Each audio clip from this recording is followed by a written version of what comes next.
Norma and her sons Martin and Cameron are leaving Glasgow to fly to Barra, an island in the Outer Hebrides of Scotland, where Cameron believes that he lived in a previous life.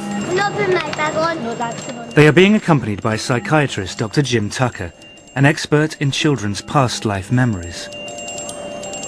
Cameron believes that his family name was Robertson and that he lived in a big white house, a house full of children. He says he had a black and white dog. There was a view from the house to the sea, and that they could see planes land, not on a runway, but on the beach. Could any of these apparent memories correspond to reality? You know, there's a concern that if he really is having memories of a previous life, that taking him back to that place might be traumatic. But what usually is the case is actually the reverse, that seeing the old place kind of puts the memories in perspective so that the child is then able to let go of them more.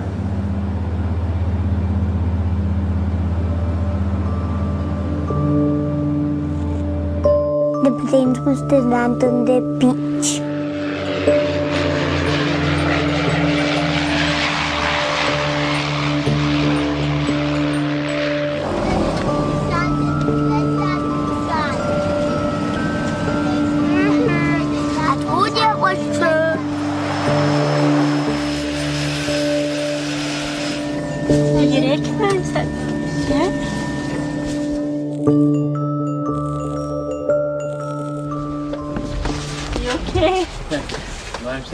Yeah, good boy.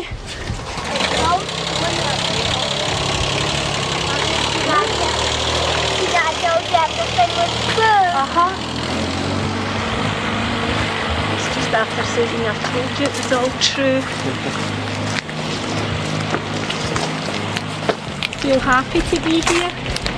Yeah. It looks nice here. Looks nice here. They go into the airport to collect their bags. I know that quite fake, but that one's really true. He was saying he used to go over that bit over there, and when they used to see the rainbows, they used to try and jump up and get them. They're too high, aren't they?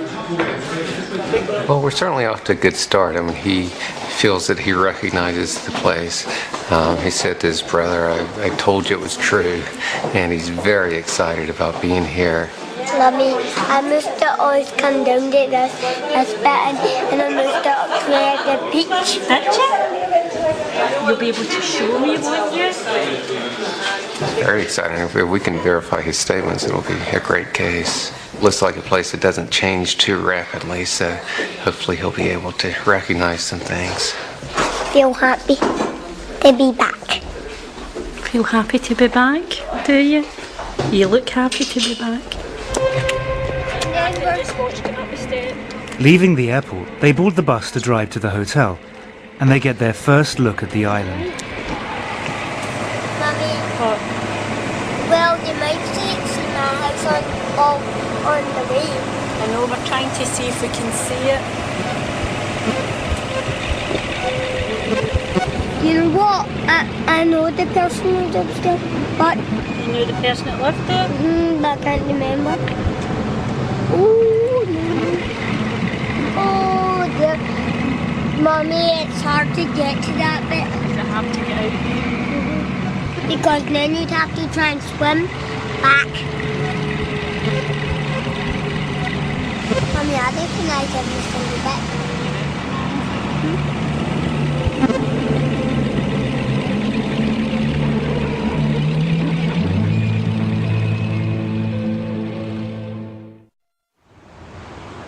Next morning, the investigation begins in earnest. Norma and Jim set off to visit the local heritage centre to look for any record of the Robertson family and the man that Cameron calls his Barra dad. My Barra dad was called Shane Robertson and he got knocked down. Hello. Hi, I'm Norma, pleased to meet you. Callum McNeil is the island's local historian. Tucker. Callum McNeil. Nice to meet you. Certainly the names don't immediately come to my mind. Certainly the name Robertson does feature, but certainly not the name Shane. And the name Robertson itself only features occasionally in the history of the islands. There doesn't seem to be any evidence that a family called Robertson lived in a house by the shore. Could Cameron be wrong about the name, but right about the house?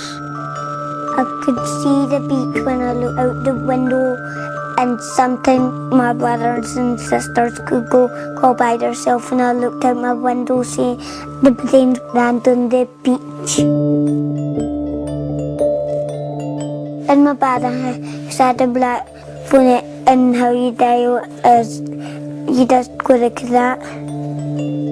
He has provided some clues about the location and the period in which he says he lived on the island. Since he's talked about the planes landing and talked about phones, what sort of era would that put him in? More than likely after the war. After? More than likely after the war. And since he's talked about the plane landing and seeing that, we're probably thinking of a family toward the north end. Oh, yes, I would say so. If the to and froing of aircraft from the beaches featuring highly, that would indicate the north end of the island. It's not much to go on, but they set out on a trail back to the north end of the island.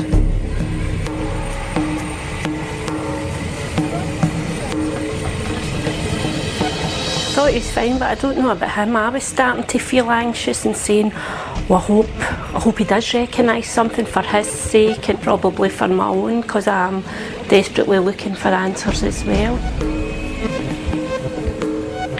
Well, I think it's disappointing if a child goes to a place and doesn't recognize things. Often what happens is that by the time the child gets taken to the previous place, they're beginning to lose the memories anyway. Children seem to lose these memories by the age of 6 or 7. And this is the age where children are starting school and getting more fully wrapped up in this life. They have driven past many of the houses on the island, most of them white, some near the sea. But Cameron recognizes none of them. Sometimes I say I wish I could get in his head just for 5 minutes to see what it feels like to him, because obviously to him it's real. My dad and mum had long hair and she got cut short.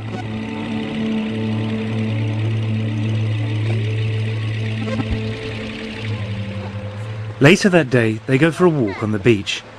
The adults may be disappointed, but Cameron is happy just being on the island.